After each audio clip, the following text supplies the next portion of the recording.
प्रमोद अग्रवाल जी ने बड़ा एक सही उदाहरण दिया कि घोड़े के बगल में लगा दिया जाता है पट्टा, चश्मे जैसा, ताकि वो आगे देखे, अगल बगल न देख सके। तो मोदी जी को सिर्फ चुनाव दिखता है।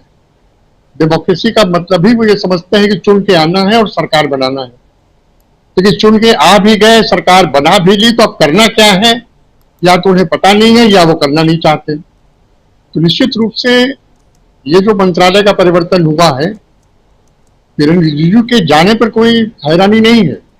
जिस तरह से उनकी बयानबाजी सुप्रीम कोर्ट के जजों के खिलाफ, रिटायर्ड जजों के खिलाफ लगातार हो रही थी, उसको देखते हुए ये उम्मीद थी कि कहीं न कहीं किसी न किसी समय वो हटेंगे।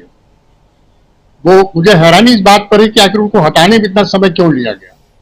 मेरी भाजपा से एक सांसद हैं, मेरे बड़े घनिष्ठ मित्र हैं, उनसे बात हो रही थी, तो उनका नाम मैं नहीं बताना चाहता, लेकिन उन्होंने ये कहा कि जो उनसे कहा जाता है वो कह देते हैं, लेकिन ये देर तक टिकेंगे नहीं, ये जाएंगे।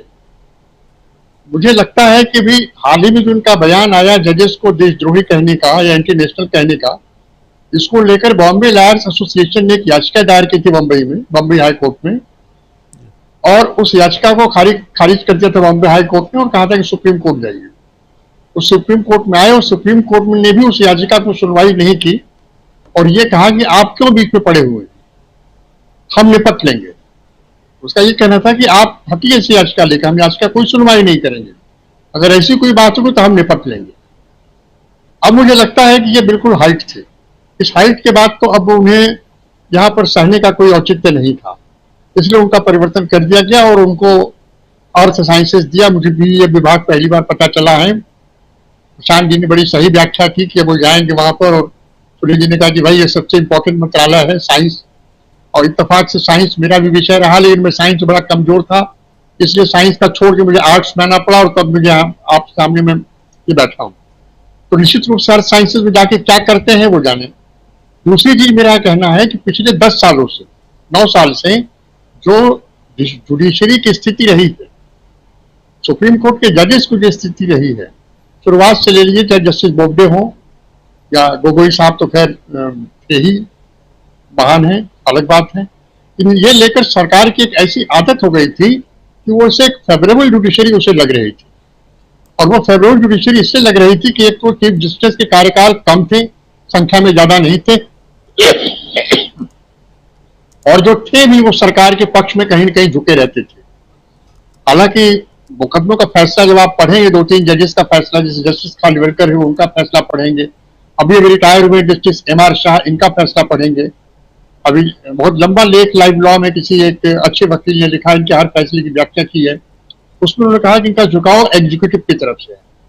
एग्जीक्यूटिव की तरफ से झुकाव होना बुरा नहीं है, लेकिन आप किस मामले में एग्जीक्यूटिव की तरफ झुक रहे हैं, ये समझ में आना चाहिए। तो ऐसी स्थिति में रिजिजू साहब के जाने पर हैरानी नहीं है। अब रहा सवाल मेघवाल साहब का, अब मुझे नहीं पता कि मेघवाल साहब का कानून का कोई बैकग्राउंड है कि नहीं है।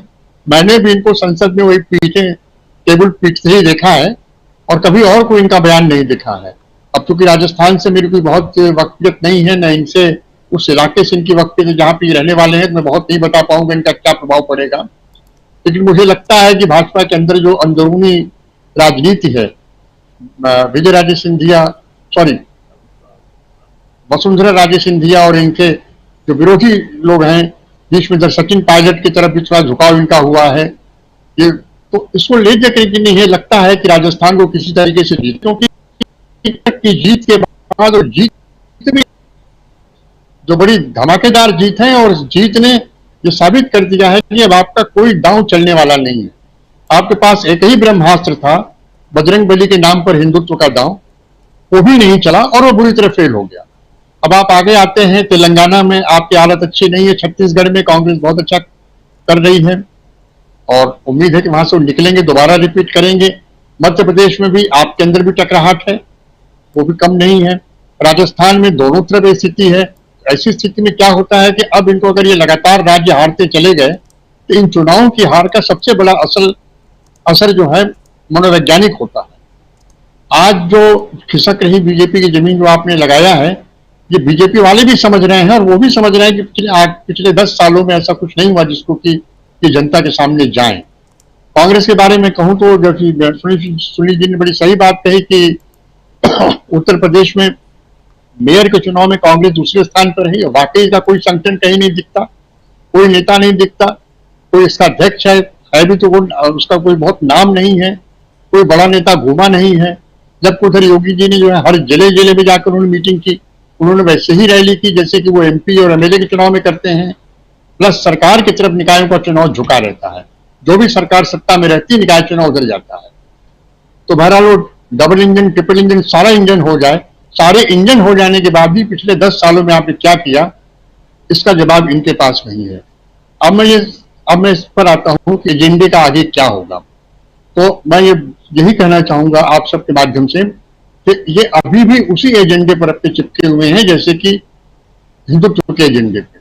अब बागेश्वर धाम के बाबा, मैं नहीं उनको व्यक्तिगत तौर पर जानता हूं, लेकिन जो उनके बारे में कुछ यूट्यूब पर लिखा है, पढ़ा है और जो सुन रहा हूं उसको देख के साफ साफ लगता है कि जिस तरीके से वो कथावाचक हैं और जिस तरह की कथा कहते हैं, उस तरह के कथावाचन की परंपरा में शायद वो अब तक के सभी निकृष्टतम कथावाचक। मैंने बहुत बड़े बड़े कथावाचकों के साथ सुनने का मौका मिला है बनारस में, जैसे स्वामी राम किंकर जी थे, अखंडानंद जी थे, तुलसी जी महाराज थे, और भी हैं, मैंने सामने नहीं सुना लेकिन टीवी पे कभी कभी देखा है इस तरीके से। लेकिन अब इनको क्यों उठाया जा रहा है, मुझे कभी कभी डाउट होता है कहीं ये वही खेल तो नहीं है कि जैसे अन्ना हजारे के समय में इंडिया अगेंस्ट करप्शन लाके खड़ा किया गया था, तो आप करप्शन की बात तो कर नहीं सकते। तो करप्शन की बात जैसे ही करेंगे सवाल इन पर उठने शुरू हो जाएंगे, क्योंकि ये भी करप्शन से कम घिरे नहीं है। बस अंतर यह है कि इनके करप्शन की जांच नहीं हो पा रही है और ये जांच होने नहीं देते हैं। तो अब ये हिंदुत्व का एक नया चेहरा ले आए हैं कि हम हिंदू राष्ट्र बनाएंगे। अब इसमें आगे क्या होता है आगे समय बताएगा, लेकिन जिस तरीके से बिहार में भीड़ जुटी है वो निश्चित रूप से एक बहुत ही हैरानी की बात भी है और तकलीफ की बात भी है कि जिस बिहार ने जेपी मूवमेंट दिया, जिस बिहार ने समाजवादी आंदोलन की नींव रखी, जिस बिहार में सीपीएमएल के 15 विधायक जीते हुए हैं, तो पहले से ही समाजवादी और कम्युनिस्ट आंदोलन की जमीन रही है, वहां पर इस तरह से इनका स्वागत होता है। बात बहुत साफ साफ सुनील जी ने कहा कि धर्मगुरु और आध्यात्मिक गुरु में अंतर। ये आध्यात्मिक गुरु नहीं है, ये धर्मगुरु है। धर्मगुरु इसलिए लाए गए हैं और इसीलिए इनकी पूरी तरह से आवभगत हो रही है। मंत्री, भूतपूर्व मंत्री, सारे लोग इनके यहाँ जाकर आशीर्वाद दे रहे हैं ताकि ये आगे आकर चुनाव प्रचार में मदद करें। मध्य प्रदेश में इनकी क्या स्थिति होती है मुझे लगता नहीं कि बहुत ज्यादा इनका असर पड़ेगा, लेकिन मैं एक चीज जरूर कहना चाहूंगा, अब आने वाला चुनाव हिंदुत्व, बजरंगबली और धार्मिक प्रतीकों के आधार पर नहीं जीता जा सकता, और जब भी जीता जाएगा जनता के असल मुद्दों पर जीता जाएगा। और असल मुद्दों पर कहने के लिए इनके पास पिछले 10 सालों में ऐसा कुछ भी नहीं है जो इन्होंने किया हो। तो मुझे नहीं लगता कि इस सत्य से ये नहीं वाकिफ है, इनको भी पता है। और जब हमको आपको पता है कि जमीन खिसक रही है, तो हमसे आपसे ज्यादा इनको पता होगा कि इनकी जमीन खिसक रही है। अब उस जमीन को बचाने के लिए क्या करते हैं आगे आने वाला समय बताएगा। हम लोग फिर मिलते रहेंगे, चर्चा तो करेंगे ही करेंगे। जी बिल्कुल बिल्कुल, चर्चा तो हम करते रहेंगे। अर्जुन राम